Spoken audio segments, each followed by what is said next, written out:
मुफ्त की रोटी। रोज की तरह सुबह सुबह आज फिर प्रार्थना करके उठी थी। किचन में आई और चूल्हे पर चाय का पानी चढ़ाया। फिर बच्चों को नींद से जगाया ताकि वे स्कूल के लिए तैयार हो सकें। कुछ ही पलों में वो अपने सास ससुर को चाय देकर आई। फिर बच्चों का नाश्ता तैयार किया और इस बीच उसने बच्चों को ड्रेस भी पहनाई। फिर बच्चों को नाश्ता कराया। पति के लिए दोपहर का टिफिन बनाना भी जरूरी था। इस बीच स्कूल का रिक्शा आ गया और वो बच्चों को रिक्शा तक छोड़ने चली गई। वापस आकर पति का टिफिन बनाया और फिर मेज से जूठे बर्तन इकट्ठा किए। इस बीच पतिदेव की आवाज आई कि मेरे कपड़े निकाल दो। उनको ऑफिस जाने के लिए कपड़े निकाल कर दिए। अभी पति के लिए उनकी पसंद का नाश्ता तैयार करके टेबल पर लगाया ही था कि छोटी ननद आई और ये कहकर गई कि भाभी आज मुझे भी कॉलेज जल्दी जाना है, मेरा भी नाश्ता लगा देना। तभी देवर की भी आवाज आई कि भाभी नाश्ता तैयार हो गया क्या? अभी लीजिए, नाश्ता तैयार है। पति और देवर ने नाश्ता किया और अखबार पढ़कर अपने अपने ऑफिस के लिए निकल चले।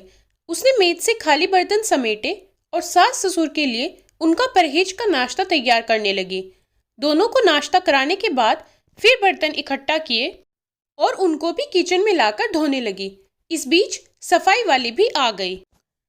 उसने बर्तन का काम सफाई वाली को सौंपकर खुद बेड की चादरें वगैरह इकट्ठा करने पहुंच गई और फिर सफाई वाले के साथ मिलकर सफाई में जुट गई। अब तक 12 बज चुके थे। अभी वो पूरी तरह काम समेट भी न पाई थी कि दरवाजे की घंटी बजी। दरवाजा खोला तो सामने बड़ी ननद और उसके पति व बच्चे सामने खड़े थे। उसने खुशी खुशी सभी को आदर के साथ घर में बुलाया और उनसे बात करते करते उनके आने से हुई खुशी का इजहार करती रही। ननद की फरमाइश के मुताबिक नाश्ता तैयार करने के बाद अभी वो ननद के पास बैठी ही थी कि सास की आवाज आई कि बहू खाने का क्या प्रोग्राम है। उसने घड़ी पर नजर डाली तो 1 बज रहा था। उसकी फिक्र बढ़ गई। वो जल्दी से फ्रिज की तरफ लपकी और सब्जी निकाली और फिर से दोपहर के खाने की तैयारी में जुट गई। खाना बनाते बनाते अब दोपहर के 2 बज चुके थे। बच्चे स्कूल से आने वाले थे और बच्चे आ गए। उसने जल्दी जल्दी बच्चों की ड्रेस उतारी और उनका मुंह हाथ धुलवाकर उनको खाना खिलाया। इस बीच छोटी ननद भी कॉलेज से आ गई और देवर भी आ चुके थे। उसने सभी के लिए मेज पर खाना लगाया और खुद रोटी बनाने में लग गई। खाना खाकर सब लोग फ्री हुए तो उसने मेज से फिर बर्तन जमा करने शुरू कर दिए। इस वक्त 3 बज रहे थे। अब उसको खुद को भी भूख का एहसास होने लगा था। उसने हॉटपॉट देखा तो उसमें कोई रोटी नहीं बची थी। उसने फिर से किचन की ओर रुख किया। तभी पतिदेव घर में दाखिल होते हुए बोले कि आज देर हो गई, भूख बहुत लगी है, जल्दी से खाना लगा दो। उसने जल्दी जल्दी पति के लिए खाना बनाया और मेज पर खाना लगाकर पति को किचन से गरम रोटी बनाकर ला ला कर देने लगी। अब तक 4 बज चुके थे।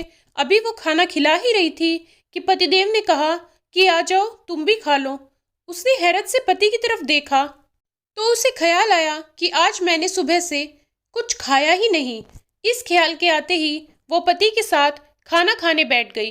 अभी पहला निवाला उसने मुंह में डाला ही था कि आंख से आंसू निकल आए।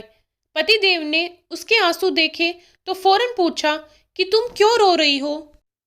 वो खामोश रही और सोचने लगी कि इन्हें कैसे बताऊं कि ससुराल में कितनी मेहनत के बाद ये रोटी का निवाला नसीब होता है और लोग इसे मुफ्त की रोटी कहते हैं। उसे अपने पति से कहा, जी कुछ नहीं। तभी उसके पति ने कहा कि औरत कितनी बेवकूफ़ होती है, बिना कोई वजह ही रोने लगती है। धन्यवाद। आशा करती हूँ ये कहानी आपको ज़रूर पसंद आई होगी। कहानी पसंद आए तो वीडियो को लाइक और चैनल को सब्सक्राइब और शेयर जरूर कीजिएगा। धन्यवाद।